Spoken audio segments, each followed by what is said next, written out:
Welcome, ladies and gentlemen. Your host, The Raven, here, bringing you some more Darkest Dungeon action. This time, we're going up against the Countess. She's a bad mamma jamma. She's a very tough opponent, and I mean, wow. Her moveset and her abilities are just are crazy. They're exactly what you expect from the end boss of a DLC from Darkest Dungeon. Any boss in Darkest Dungeon, I've said in other videos, expect insanity. So anyway, I've equipped my people with what I think will do the best for them. Still, time will tell. It's always a toss-up. There's no guarantees given whatsoever. So anyway, let's bring supplies because she does a lot of crazy stuff. Really. I don't think she does anything that has to do with laudanum, but I don't know. It's better than nothing. It's better to be safe than sorry.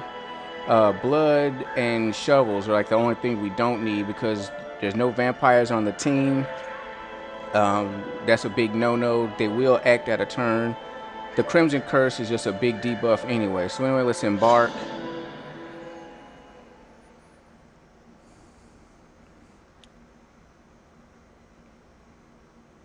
This time I've left the team right at the gate, unlike at the Viscount where I was like a door away or something like that. I had to walk down a hallway. This time we're right at her gate. And then we're going to buff ourselves a little bit before we go in. Because she does do like bleed and blight and all types of crazy kooky crap. So let's head in. The Countess arrives, anomalous in aspect, and bent on exacting terrible revenge from beyond the bounds of decency.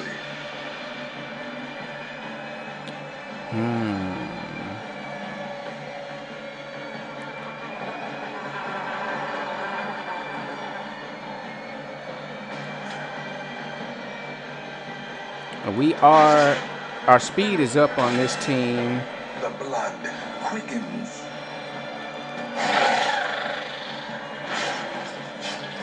$18 is pretty good damage. Ooh, that's disgusting.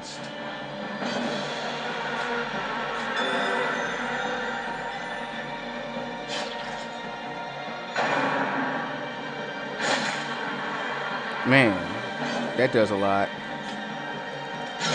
Oh, nice crit. Yeah.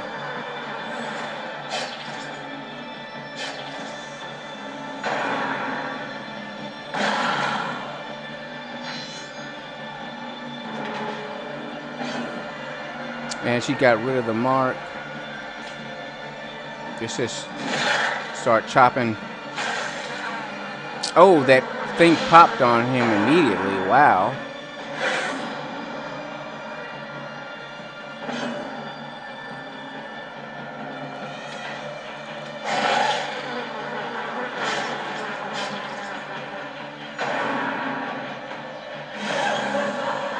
What she does, she has a lot of moves. When she's full, sometimes she debuffs herself, but she also buffs herself a lot. As you can see, her speed is up, protection is up, and she's strong against all the status effects at the moment. So anyway, let's just keep focused on keeping our guys in the best condition as possible. And when she turns into this form, this when things get really ugly. Her protection is 55%. She basically becomes a rock. Bleed does go down, but the rest of resistances skyrocket, and it's just she just becomes a tank. So we're just gonna take this time to like buff our people. It's like almost like you kind of have to try to ride this version of her out because she can target more than one person with that stun attack. But see, she's gonna heal herself and bite people and things of that nature. It's better to keep your health up.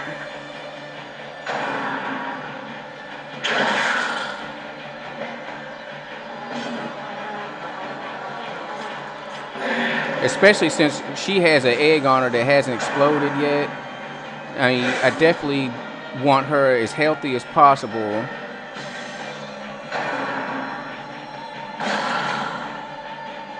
Ugh, that's disgusting.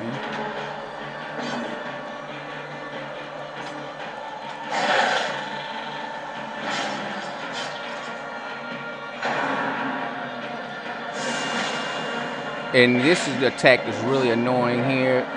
It puts shuffle on people, and he's been shuffled. If they have shuffle or stumble, it means that on their go, they will switch positions. It doesn't matter where they are. They will switch positions first before you get a chance to, enter any commands. So, let's see, what are our buffs? Stun resist. Okay, we could use some more holy water. But let's get his health up.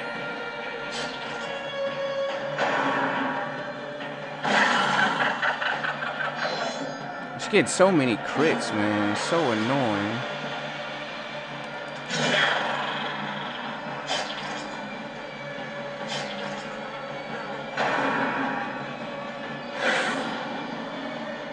And that flush attack cures her of like all debuffs and things. Let's get rid of debuffs, get rid of stuff like that, buff them again.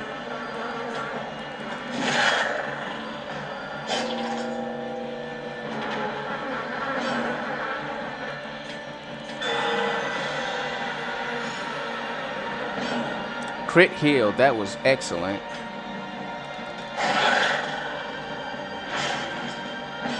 We're trying to do our best to, almost 50 damage. That's great. My strategy is to whittle her down as much as possible until, especially, well, at least with the Houndmaster, I wait to try to at least to be at 100 before I try using any of the dog biscuits or whatever. So now let's keep hacking her up as best as we can.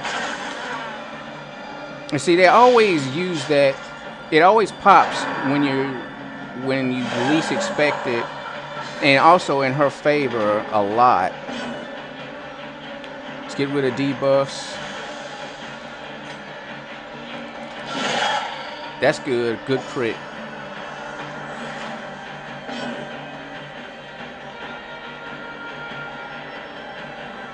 Man, I wish he could heal, but he can't. So, I mean, he can't heal other people, and that's just...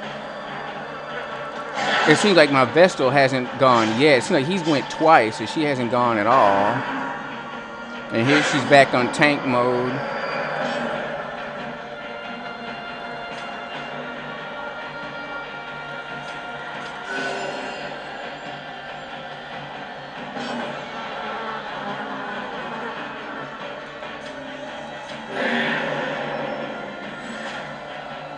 And we're just trying to keep them off death's door. Also, I picked the trinkets especially to try to keep them from... Teetering on the brink, facing the abyss.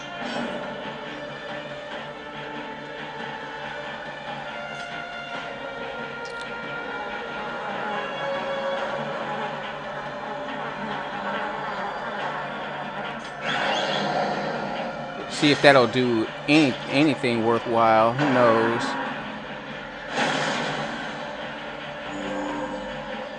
We do have her under half, so that's pretty good. And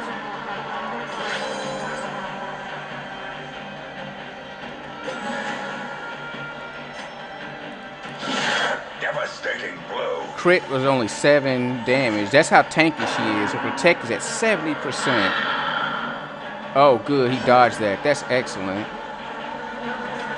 Get both of them off death's door.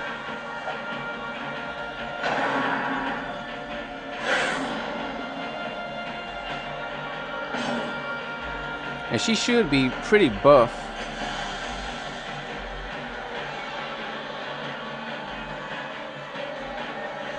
And do give her that.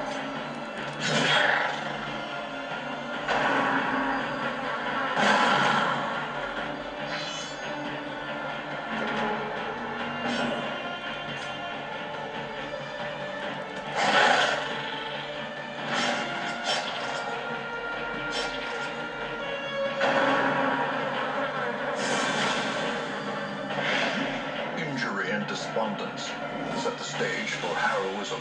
Okay, we shuffled our girl here. But let's get rid of that. Put some of that on her. She doesn't have any debuff currently.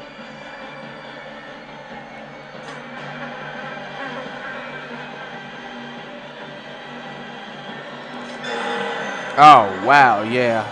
That was great.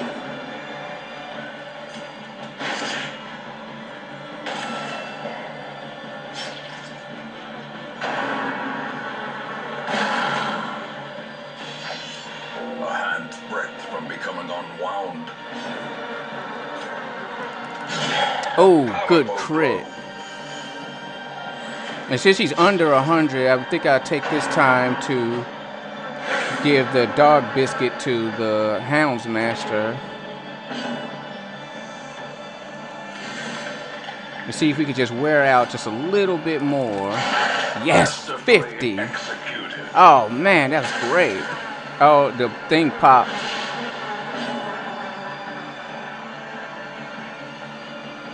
All right, let's see if we can slash her up.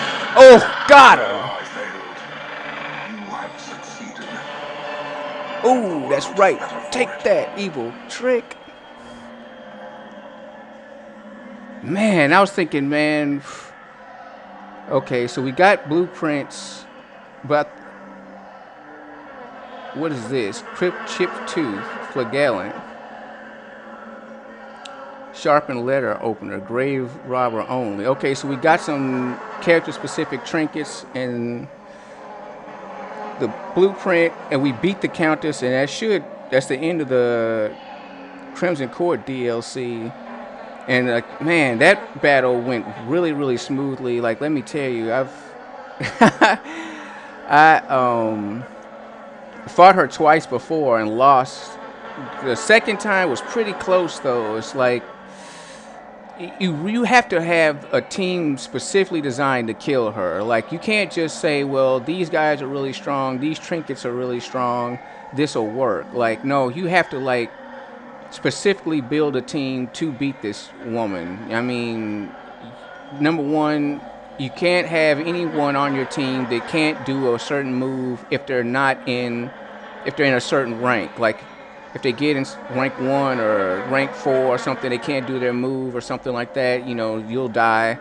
Also, the trinkets, because she puts out so much stress. Any trinket, most of the powerful trinkets also have a stress penalty, like 10%, most of them. And you think, well, 10%, that's negligible in any other situation. But in this situation, it's not negligible at all. Like, it'll stack up on you so fast dealing with her, it'll make your head spin.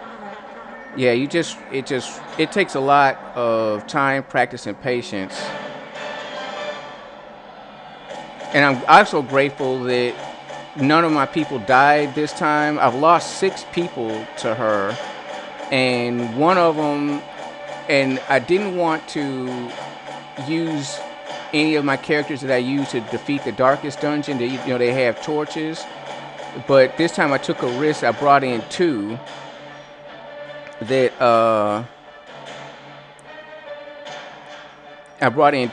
have been to the darkest dungeon, but they didn't die, so I'm very stoked about that. And this should put an end to all the Crimson Curse, which that's a hard DLC. Like, I mean, it takes so much work to survive that whole campaign. It's intense. The rusted, moss-covered gates of the courtyard hang open, but the demoniacal pests will spread no further than its blood-soaked boundaries. And so, at last, the end of my beginning. All right, so apparently, as long as you have the Crimson Curse DLC, you will get bloodsuckers, but now you can just throw it in a sanitarium to get rid of it. So that's pretty good. So it's just more now, it's like a permanent nuisance, I guess, than like some uncurable like thing. But yeah, wow, the witch is dead. Let's see, somebody lost gold, that's okay. All right, so well, there she goes. I wish I had more to say, but I'm just so relieved. You know what I mean? Especially with the fact that you can cure people. All my roster is cured of the Crimson Curse, which is very, very helpful. And then now anyone who does get cursed can be cured in the sanitarium without special potions. I also think, though, this means that the fanatic will continue to prowl. Like if you have too many bloodsuckers on your team or something like that. Not you.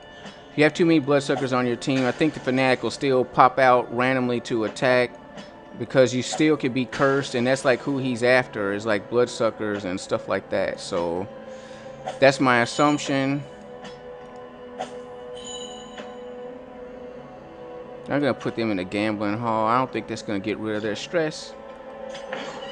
I like gambling the most out of all the stress relief activities in the... Oh, he's got a love interest. That's annoying. Oh, let's put him in the brothel. It doesn't matter. But yeah, I like the... When it comes to stress relief activities, I like gambling and prayer. Prayer gives a lot of bonuses, and it gets rid of most stress that you have.